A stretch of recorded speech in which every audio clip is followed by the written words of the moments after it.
Joint pathology में next हम पढ़ने जा रहे हैं रिमेटाइड आर्थराइटिस। ये हमारे पास एक क्रॉनिक इन्फ्लेमेटरी जॉइंट डिजीज़ है जिसमें होता क्या है कि बॉडी ही कुछ ऐसी एंटीबॉडीज़ बनाना शुरू कर देती हैं जो कि जाके अटैक करती हैं जॉइंट को और प्रोड्यूस करती हैं non superlative proliferative and inflammatory synovitis. Inflammation इस तरीके की कॉज कर देती है जॉइंट की। अब इसमें क्या होता है, इसकी पैथोजेनेसिस अगर मैं आपको समझाऊं तो सबसे पहले तो एक प्रोसेस समझ लें जिसमें सिट्रिलिनेशन की बात है। होता क्या है कि हमारे पास 20 बेसिक अमाइनो एसिड है हमारी, उसमें सिट्रुलिन इंक्लूडेड नहीं है। यही 20 बेसिक अमाइनो एसिड्स मिलके ट्रांसक्रिप्शन ट्रांसलेशन के प्रोसेस के जरिए पूरी प्रोटीन सिंथेसिस कर रही हैं। अगर इन्हीं अमाइनो एसिड में सिट्रुलिन ऐड हो जाए तो दैट इज नोन एज सिट्रुलिनेशन। होती कैसे है, हमारे पास हमें पता है ट्रांसलेशन के बाद एक पोस्ट ट्रांसलेशनल मॉडिफिकेशन होती है इन प्रोटीन सिंथेसिस। उसमें क्या होता है कि आर्जिनिन जो one of our amino acid वो रिप्लेस्ड हो जाता है बाय सिट्रुलिन। अब आर्जिनिन की जगह सिट्रुलिन आ गया, सिट्रुलिनेशन तो हो गई, मगर ये सिट्रुलिनेटेड जो प्रोटीन बनी है ये हमारी बॉडी की नहीं है।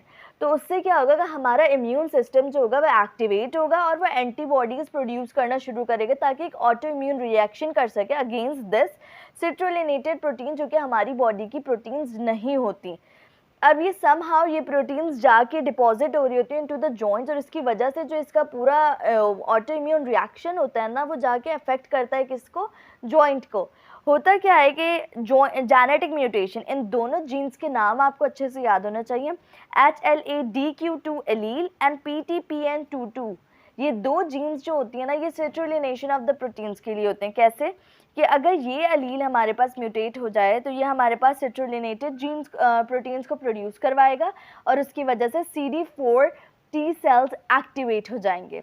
जबकि PTPN22 जो होते हैं ये हमारे पास इनकोड करते हैं एक एंजाइम को, टायरोसिन फॉस्फेटेज को। ये टायरोसिन फॉस्फेटेज क्या करता है, ये T सेल को इनहिबिट करके रखता है। अब होता क्या है हमारे पास कि अगर ये म्यूटेट हो गया, एंजाइम आया नहीं हमारे पास टायरोसिन फॉस्फेटेज और टी सेल एक्टिवेट रहा, मीन्स इम्यून सिस्टम डेवलप हो रहा है। जेनेटिक म्यूटेशन में ये दो जीन्स आ गए।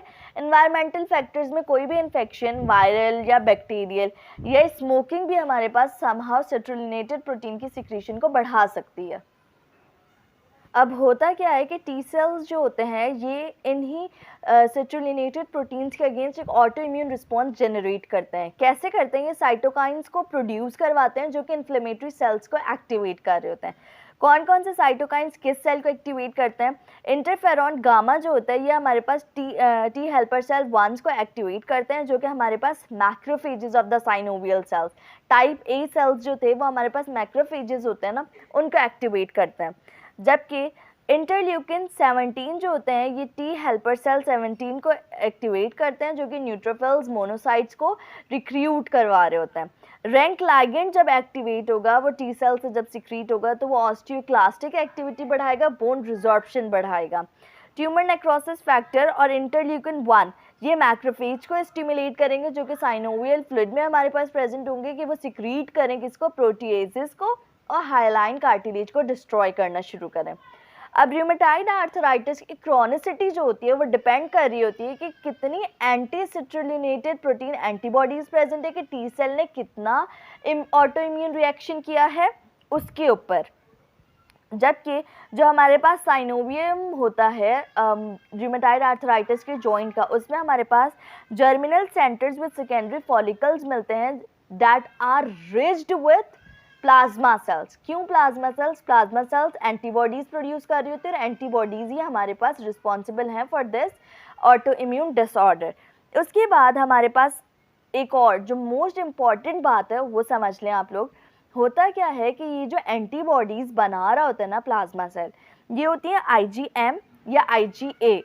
ये IgM IgA ऑटो एंटीबॉडीज जाके बाइंड करती हैं FC portion of the IgG antibody. जब ये दोनों IgM जाके IgG के FC पोर्शन से बाइंड करती है ना तो ये एक ऑटो एंटीबॉडीज जनरेट करती हैं that are known as rheumatoid factor, जो कि हमारे पास डायग्नोस्टिक फीचर होता है। और ये जब आपस में एंटीबॉडीज रिएक्ट करें ना that is forming the immune complex in the joint.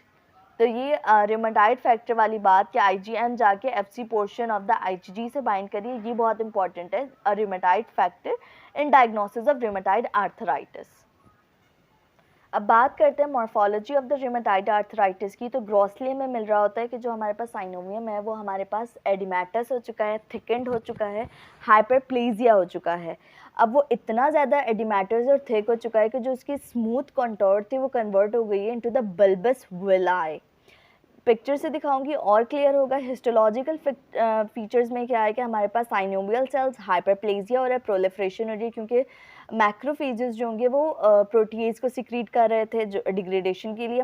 दूसरा हमारे पास इन्फ्लेमेटरी इन्फिल्ट्रेट्स मिलेंगे, टी सेल्स मिलेंगे, बी सेल्स मिलेंगे, प्लाज्मा सेल्स मिलेंगे, डेंड्राइटिक सेल्स, पूरा इम्यून सिस्टम के जो सेल्स होते हैं वो सारे मिल रहे होते हैं। दूसरा वैस्कुलरिटी बढ़ी हुई होगी एंजियोजेनेसिस की वजह से, क्योंकि सारे कैसे आ रहे हैं, ये सारे सेल्स ब्लड के थ्रू आ रहे हैं ना, तो इसीलिए वैस्कुलरिटी बढ़ी हुई है।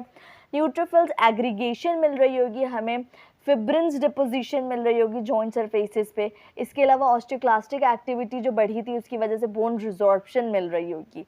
अब रिमेटाइड आर्थराइटिस में जो मोस्ट इंपॉर्टेंट बात है दैट इज पैनस। वो याद रखने वाला पॉइंट है कि व्हाट इज पैनस। पैनस एक एडिमेटस साइनोवियम है जहाँ पे inflammatory cells, granular tissue, fibroblast जो कि वो articular surface of the cartilage पे ग्रो हो रहा है, वो सब हमारे पास प्रेजेंट हो और ये सब इरोजन कॉज कर रहे हो, बोन को इरोड कर रहे हो, जॉइंट को ख़त्म कर रहे हो। ठीक है। अब पैनस क्या करता है कि ये हमारे पास फाइब्रस एनकाइलोसिस बना देता है कि जो फाइब्रोब्लास्ट जो आए थे वो फाइब्रस टिश्यू की डिपोजिशन करते हैं और जॉइंट जो होती है ना वो एक दूसरे से जुड़ जाते हैं, उनकी मोबिलिटी रिड्यूस्ड हो जाती है और ये फर्दर अगर इसी तरीके से ग्रो करता रहा तो ये बोन एनकाइलोसिस की जुड़ी हुई बोन्स ही बन जाएंगी, मोबिलिटी ख़त्म हो जाएगी, सख्त सी जॉइंट, सख्त सी बोन बन जाएगी, बिल्कुल इस तरीके से। जो यूं करके थोड़ा सा स्पेस था या यूं जो मूवमेंट प्रोवाइड करने वाली जो स्पेस था वो ख़त्म हो जाएगा और बोन एनकाइलोसिस, जुड़ी हुई हड्डियां हो जाएंगी। Penis most important feature. इसके अलावा मॉर्फोलॉजी में हमारे पास रिमेटिक नोड्यूल्स मिलते हैं जो कि रिमेटाइड आर्थराइटिस की वन ऑफ द मैनिफेस्टेशन है, जो कि सबक्यूटेनियस टिश्यू में मिलते हैं of the four arm elbows. अगर यहाँ के जॉइंट्स इन्वॉल्व हैं तो उसमें ही सबसे ज़्यादा मिलते हैं। और माइक्रोस्कोपिकली जो होते हैं हिस्टोलॉजिकल फीचर्स जितने बताया उनके अकॉर्डिंगली ये नेक्रोटाइजिंग ग्रेन्यूलोमा की तरह कि बिल्कुल वो जो इरोडेड और नेक्रोटाइज्ड ख़त्म हुआ हिस्सा होता है ना उस तरीके से ही मिलेंगे। पिक्चर दिखाती हूँ। सबसे पहले अगर हम ये वाली पिक्चर देखें तो इसमें हमारे पास ये साइड में बिल्कुल नॉर्मल जॉइंट दिखाया हुआ है जिसमें कोई इन्फ्लेमेटरी सेल्स, कोई इम्यून सेल्स की प्रेजेंस नहीं है। जबकि इस तरफ देखें तो ये रिमेटाइड जॉइंट है जिसमें ये कितना बड़ा पैनस बन गया। अब पैनस में हमारे पास एडिमेटस टिश्यू है, पूरा एडिमा हुआ है। दूसरा macrophages, plasma cells, dendritic sales, neutrophils, ये इम्यून कॉम्प्लेक्सेस जो कि IgM और IgG एंटीबॉडी के दरमियान बन रहा है वो प्रेजेंट है। तो दिस इज़ रिमेटाइड जॉइंट कि जिसमें हमारे पास पैनस की फॉर्मेशन हो रही है। जबकि आ जाए अगर इसकी बात करें तो ये साइनोवियल हाइपरट्रॉफी शो कर रहा है विद बल्बस विलाई। इसमें क्या है कि साइनोवियन जो होता है ये हमारे पास हाइपरट्रोफाइड हो गया है, इसमें ग्रोथ बढ़ गई है और हमारे पास ये बल्बस विलाई की प्रेजेंट है। ठीक हो गई यहाँ तक बात। लास्ट अगर हम देखें तो इसमें हमारे पास क्या शो कर रहा है, लिम्फोइड एग्रीगेशन, लिम्फोसाइट्स की प्रेजेंट है। टी सेल्स जो होते हैं ये पूरा इम्यून कॉम्प्लेक्स चला रहे होते हैं, तो वो जो है हमारे पास ये लिम्फोइड एग्रीगेशंस बन जाती हैं जो कि इस लास्ट पिक्चर में हमें शो की जा रही है ऑफ द रिमेटाइड आर्थराइटिस। अब रिमेटाइड आर्थराइटिस के क्लिनिकल कोर्स की बात की जाए तो ये इन्वॉल्व कर रहा होता है जॉइंट्स को इन अ सिमेट्रिकल पैटर्न, जिसमें क्या होता है कि सबसे ज़्यादा ये इन्वॉल्व करते हैं स्मॉल जॉइंट्स को हैंड और फीट के, फिर उसके बाद रिस्ट, एंकल, एल्बोज, नीज़। ये हैंड्स और फीट से शुरू होता है फिर पीछे रिस्ट, एंकल्स और एल्बोज और नीज़ को इन्वॉल्व करता जाता है और ये हमारे पास पॉली आर्टिकुलर होता है जो जबकि ऑस्टियोआर्थराइटिस क्या था, ओलिगो आर्टिकुलर था कि वो कम जॉइंट्स को इन्वॉल्व कर रहा था। साइंस एंड सिम्टम्स की बात करते हैं तो इसमें सबसे पहले है मलेज, पेन, मस्कुलोस्केलेटल पेन और हमारे पास जो भी जॉइंट इन्वॉल्व होगा वो स्वेलन हुआ होगा, वार्म हुआ होगा, पेनफुल हो रहा होगा, स्पेसिफिकली वही जॉइंट पेनफुल हो रहा होगा, वही उसका सराउंडिंग एरिया पेनफुल होगा। इसके अलावा जॉइंट इन्लार्जमेंट में लेके इन्फ्लेमेटरी डिजीज़ है तो इन्फ्लेमेशन हुई हुई होगी उसकी और जो हमारे पास मोशन है वो रिड्यूस्ड हुई हुई होगी। दूसरा रिस्ट अगर हमारे पास हैंड्स के जॉइंट इन्वॉल्व हैं तो जो रिस्ट है वो रेडियली डाइवेट कर रही होगी और फिंगर्स अल्नरी डाइवेट कर रहे होंगे। तो ये एक डाइवेशन मिल रही होगी अगर हैंड इन्वॉल्व हुआ हुआ है। इसके अलावा दो डिफॉर्मिटीज़ हैं, स्वान नेक डिफॉर्मिटी और ब्यूटेनियर डिफॉर्मिटी। इसमें क्या है कि जो हमारे पास इंटरफेरेंजियल जॉइंट्स हैं ना, इनकी हाइपर एक्सटेंशन और हाइपर फ्लेक्शन हुई हुई है। जैसे स्वान नेक में क्या होता है, जो प्रॉक्सिमल इंटरफेरेंजियल जॉइंट है उसकी हाइपर एक्सटेंशन होती है और डिस्टल की फ्लेक्शन हुई हुई होती है। जबकि ब्यूटेनियर डिफॉर्मिटी की बात की जाए तो इसमें प्रॉक्सिमल इंटरफेरेंजियल जॉइंट की फ्लेक्शन हुई हुई होगी अंदर की तरफ और जबकि डिस्टल की हाइपर एक्सटेंशन हुई हुई होगी। ये दो डिफॉर्मिटीज़ इसमें देखने को मिलती हैं। इसके अलावा लैब फाइंडिंग्स की बात की जाए तो सीबीसी में अनीमिया मिलेगा, ईएसआर रेज्ड मिलेगा और सीआरपी सी रिएक्टिव प्रोटीन भी रेज्ड मिलेगी, जबकि ऑस्टियोआर्थराइटिस में इन तीनों पे कोई फ़र्क नहीं पड़ रहा था। सेकंड, हमारे पास रिमेटाइड फैक्टर पॉजिटिव होगा, ऑस्टियोआर्थराइटिस में ये नेगेटिव था। दूसरा, क्योंकि इसमें सिट्रुलिनेटेड प्रोटीन्स के अगेंस्ट क्या बनती है, एंटीबॉडीज़ बनती है ना, तो वो एंटीबॉडीज़ मिलेंगी। और ये हमारे पास सिट्रुलिनेटेड पेप्टाइड्स जो होती हैं ये हमारे पास ज़्यादा पॉजिटिविटी शो कर रही होती हैं देन रिमेटाइड फैक्टर के। ये जब हमारे पास डिज़ीज़ डेवलप होना शुरू होती है ना, तभी ये चीज़ पॉजिटिव आ जाती है कि इनिशियल डायग्नोसिस में बहुत ज़्यादा रोल प्ले करती है ये। फिर रेडियोलॉजिकली देखेंगे तो हमारे पास जॉइंट इफ्यूजन मिलेगी, ऑस्टियोपीनिया मिल रहा होगा, जो बोन इन्वॉल्व हुई होगी उसमें ऑस्टियोपीनिया यानी उसका बोन मास कम होता जाएगा इरोजन की वजह से, जॉइंट स्पेस नैरो मिलेगी हमें और आर्टिकुलर कार्टिलेज लॉस हो जाएगा। आर्टिकुलर कार्टिलेज लॉस हुआ, जॉइंट जो होंगी, जो बोन्स होंगी वो करीब आई, क्या हुआ, स्पेस ख़त्म हो गया, फिर उसके बाद बोन्स की इरोजन हुई जिसकी वजह से ऑस्टियोपीनिया डेवलप हो गया। ट्रीटमेंट की बात की जाएगी तो इसमें सबसे पहले एनसेड्स दी जाएगा। एनसेड्स क्यों, ताकि पेशेंट का पेन रिलीव किया जाए सबसे पहले तो। दूसरा पे DMARDs disease modified anti rheumatic drugs, जिसमें सबसे ज़्यादा यूज़ होने वाली हैं मीथोट्रेक्सेट, लेफ्लुनामाइड, हाइड्रोक्सीक्लोरोक्विन एंड सल्फासैलाज़ाइन। अब ये सब क्या करती हैं, ये सब मिल के पेन तो उसने कम कर दिया, ये क्या करेंगी, मज़ीद प्रोग्रेशन ऑफ द डिज़ीज़ को इनहिबिट करेंगी। तो यहाँ तक हमने रिमेटाइड आर्थराइटिस कंप्लीट कर लिया।